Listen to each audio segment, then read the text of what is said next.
that shit, man. It's getting biblical out there, bro. Like, it went from nothing, then all of a sudden there was this one single bolt of lightning and a gigantic thunder blast. Like 2 seconds later, we're up here in Council Bluffs, Iowa, waiting for our redelivery tomorrow morning. So I got a whole story on that. They sent me back to the shipper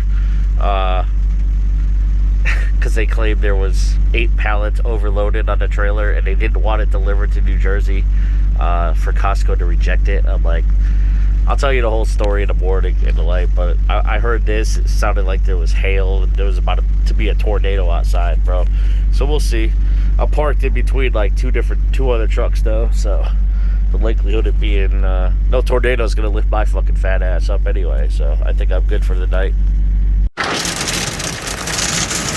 Yeah, it got louder. It's louder than it was before. Holy shit. Where's Noah at with the motherfucking ark? We better get on that bitch. So here we are back on Monday. This place look familiar? We've been here before. Right back to the place we got loaded, man. What a joke this load turned out to be. I got quite a rant for this place. Look at it. I don't know why. It looks like I'm crying all the time. That's weird. I don't know. Maybe because I'm such such a sad Nancy all the time. I'm always crying. That's fucking weird. I should go to the doctor about that shit. Always leaking out the eyes, blood and shit. You know, I heard vampires fucking leak blood out their eyes, but I'm too fat to be a vampire, so that can't be the case. So here's the story on this fucking bullshit. Friday we get loaded, we're out, everything's all good, we make it almost to fucking Illinois. Could hang out with James Best Friday night.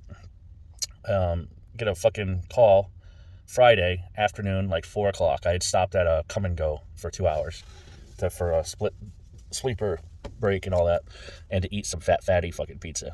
Fucking Come and Go has some delicious pizza, dude, I'll tell you. So these brokers called me, they said, oh yeah, they overloaded you by 8 pallets. So you gotta bring the load back. They're not gonna take it if you bring it to Costco. I'm like, of course they will. Don't you? I mean, dude, this is a simple overage situation. They're just gonna. So I argued with a regular broker for like 10 minutes, and then through text back and forth because they were trying to offer me like $600 to bring it back, which basically would cover $1 per mile because I was about 300 and change out from Council Bluffs at that time. And I'd have to drive back, so that's another 300. So you're talking 600 miles total invested into this load where I'm just going to bring it right back to the shipper and they're taking the whole thing off the trailer. So I rejected his offer. I said, yeah, I'm going to go ahead and abide by the current contract and deliver this load on Tuesday to the Costco in New Jersey. I mean, dude, it's an overage situation. Like, I would make the delivery, and then at that point, if they rejected the 8 pallets that are extra off the BOL, it says it plain as day on the BOL. Hold on. Oh, this stupid ass shit. Let's see here. Right here. So you can see the ordered quantity of, it's all the same thing. It's all fucking ham. It's a full load of the exact same product. They ordered 1,280 cases and they shipped 1,536. So I did all the math on that. 32 cases per pallet, 256 cases extra total, which is 8 pallets extra. So they fucking loaded 48 pallets when they should have loaded fucking 40. You know? But again, how's that my problem? How's that my fucking problem? And why do I have to fucking pay because the shipper doesn't know what they're doing? So in a normal situation, this is the first time in 4 years I've ever been called in the middle of a load to say, oh, you got to bring that back to the shipper because there's extra product on the trailer or they did something wrong.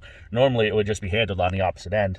You make the delivery to your fucking final destination or whatever, and then if there's overages, then you deal with it then, and you find out what to do with those extra pallets from that point, and it's at that customer's cost.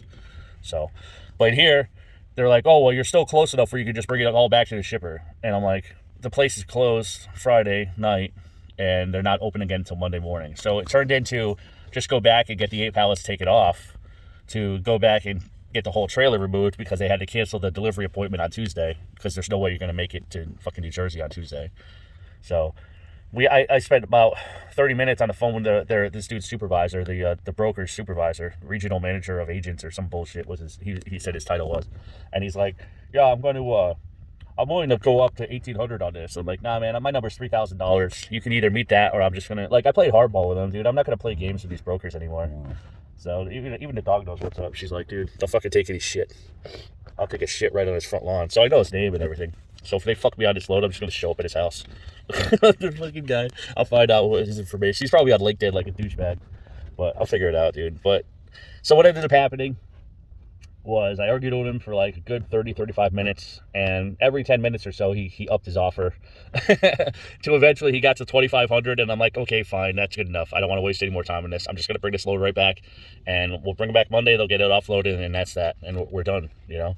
And I'm like, you know, if this is the way you guys do business, I'm probably never going to pull a load for you again. I mean, I know you don't really give a shit, but at least I feel satisfaction about saying that to him, you know, because any other overage situation would just be dealt with at the fucking on the other end. You know, it wouldn't affect the driver or the delivery in any way. So we ended up getting 2,500 to drive back, and it's Monday morning now. I got another load for 5,200, a better load going all the way to Massachusetts this time for 5,200 from Sioux City. So we'll get some satisfaction out of this motherfucker, you know. So we got an extra 2,500, but we wasted 3 days, 2.5 days to do it. Whatever, you know, it is what it is. But technically, it's over $4 a mile because you got fucking 600 miles. You got $2,500 to make that delivery. I guess that's the best way to look at this fucking bullshit. So when I first got here, the same guy that gave me the shit about the load locks on Friday was here. And he's like, yeah, I made a mistake. I put too many pallets on there, man. I'm like, of course you did. I knew it was your fault. It had to be your fault. There's no way you're not that big of a douchebag and you didn't fuck this up and put too many pallets on the trailer. So, whatever. He kind of like apologized. It is the best way a fucking asshole can apologize. So that was funny. But I think we'll be all good. It looks like he argued when I first got here. He's like, oh yeah, I'm only here to take off 8 pallets. I'm like, no, you take the whole trailer. There's no delivery appointment. There's nowhere this is going. You leave it on my trailer, I'm just going to fucking dump it off at a Goodwill somewhere, dude. I'm not taking this shit. So he's like, oh, I checked with my boss then. I'm like, yeah, you go check with your boss. Because they know there's no fucking delivery in New Jersey occurring anymore. It's all done. Which raises the question. Once a product has left a shipper like this, like a full-on meat shipper or whatever the fuck you want to call this, like a perishable shipment, are they even allowed by like USDA rules to bring it back and resell it after they fucking taken it back in off of somebody's trailer?